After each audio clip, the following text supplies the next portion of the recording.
Fala galera, tudo bem com vocês? Aqui é o canal O Vasco é Nosso Papo e viemos aqui com imagem trazer para vocês o que os comentaristas do Troca de Passe acharam do jogo de ontem na vitória fora de casa do Vasco de 1-0 sobre o Vitória, na Bahia.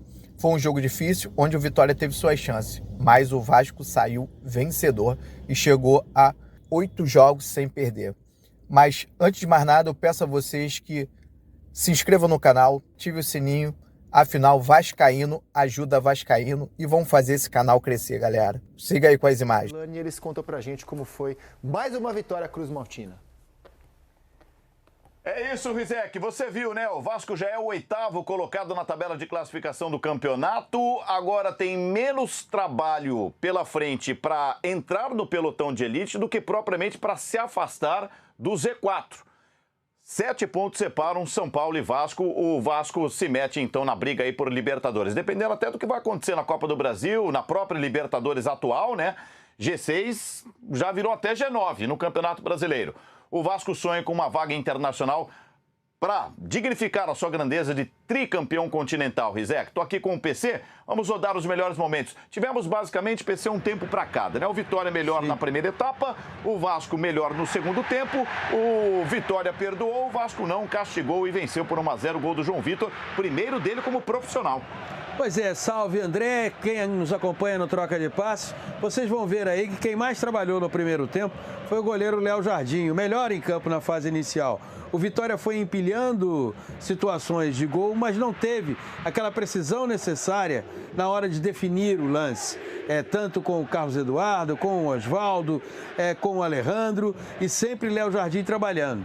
O Vasco simplesmente não conseguiu, nesse primeiro tempo, ser uma equipe coletivamente consistente, nem tampouco ameaçar o sistema defensivo do Vitória. E aí veio o segundo tempo. E nesse segundo tempo, com a entrada do Payet, com a entrada do Jean Davi, o Vasco muda de fisionomia, passa a ser um Vasco dominante e o seu gol sai de uma cobrança de escanteio feita pelo Payet, uma cabeçada precisa do João Vitor. O que chama a atenção no jogo, a queda do Vitória no segundo tempo.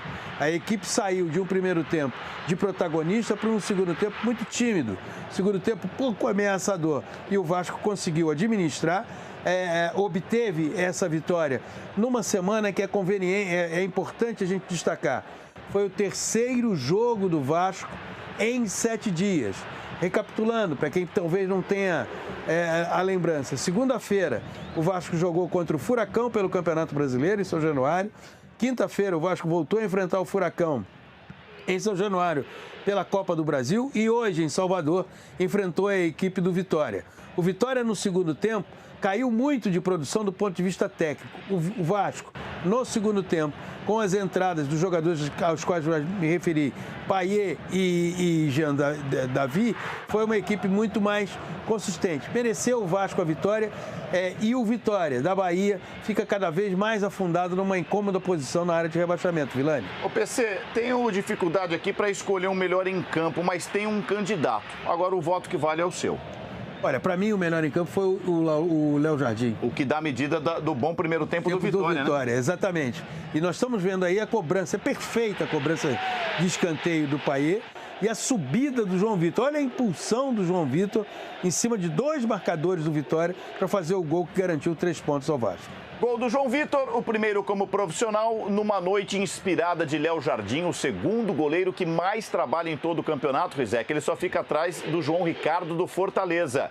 Quer dizer, uma noite feliz para a torcida Cruz Maltina, que encheu, né, todo o espaço destinado a ela no Barradão e ainda teve essa bola na trave, olha só, do Mosquito, já na reta final, praticamente o último lance do jogo, ele domina, a bola escapa um pouquinho do domínio, ele bate de canhota ali no pé da trave para garantir, assim, com esse erro do Mosquito, a vitória e o único gol do João Vitor na partida, placar final 1-0 para o Vasco, 8º colocado no campeonato. Vejam só, o Vasco que esteve por 3 rodadas na zona do rebaixamento. Bom programa, Rizek. Obrigado, Guga. E que semana do Vasco.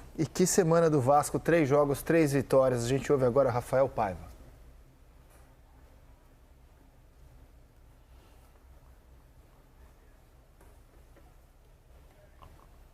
Campeonato Brasileiro ganhou do Furacão. Segunda pelo Brasileiro. Quinta-feira, pela Copa do Brasil, ganhou do Furacão de novo de virada, 2 jogos em São Januário. E hoje foi para Salvador, ganhou do Vitória. E hoje foi um jogo de duelo individual e disputa física. Ou seja, o Vasco não levou a melhor. O Vitória foi melhor no primeiro tempo, inclusive, nesse ponto, nesse aspecto. Mas como é que a gente vai cobrar um empenho maior do Vasco que joga 3 partidas em uma semana? O que importa são os 3 pontos. Nesse contexto, o que importa é a vitória. Agora, o Rafael Paiva deve estar com a cabeça pensando como o Vasco tem tido que dar a volta em jogos em que o primeiro tempo dele, em geral, abaixo do adversário, né? Aconteceu nos 2 jogos contra o Furacão, em que ele precisou se recuperar no segundo tempo. Hoje, de novo, o primeiro tempo de domínio do Vitória, o Vasco com uma finalização só em 45 minutos. Ele naturalmente teve que fazer mudanças, né? Hoje voltou o Paulo Henrique na lateral, mas deixou o Paê no banco. O Matheus Carvalho já tinha alguma discussão sobre o desempenho do Matheus Carvalho no meio da semana, mas ficou no banco tentando oxigenar um pouco. Você acha que o Paê perdeu a posição porque ele é substituído quinta-feira? Há vaias em São Januário, tem gente que opina que as vaias foram para alteração, outros opinam que as vaias foram para o Paê. Fato é que depois de ser substituído, o Paê foi para o banco no jogo seguinte. Mas eu acho que é difícil, a gente não vai ter como decretar isso agora, porque eu acho que tem muito uma questão de tentar oxigenar um pouco e o Paê fisicamente não vai te entregar, com jogos a cada 3 dias, você vai precisar ter uma administração dos minutos dele em campo. Eu acho que ainda...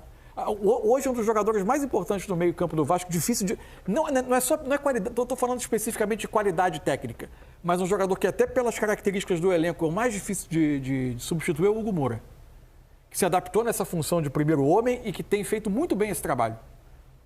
Em termos de proteção da frente da área, estabilizar o time, quando o time precisa sair de trás. Quer dizer, depois do Léo Jardim, né? Não, mas enfim, os jogadores de linha, talvez sejam os jogadores mais difíceis de substituir. E, no todo, na média, o trabalho do Rafael Paiva levou o Vasco a um outro nível de competição no campeonato, né?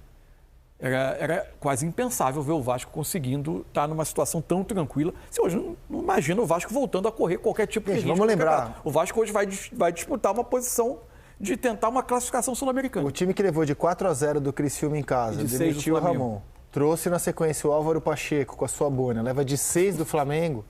Esse time que parecia sem perspectiva, não dava sinal nenhum. Hoje ele está mirando a Libertadores. Basta que, por exemplo... um dos times que estão acima dele vença a Libertadores e o outro vença a Copa do Brasil, e o Vasco hoje já estaria em zona de G8, Libertadores. Virar G8. Vamos ouvir o Rafael Paiva depois da vitória. A equipe tem amadurecido em todos os sentidos, né? Eu acho que esse também é um aspecto que a gente tem evoluído pelo que a gente sofreu ali, pelos gols que a gente sofreu, alguns jogos que a gente não gostaria.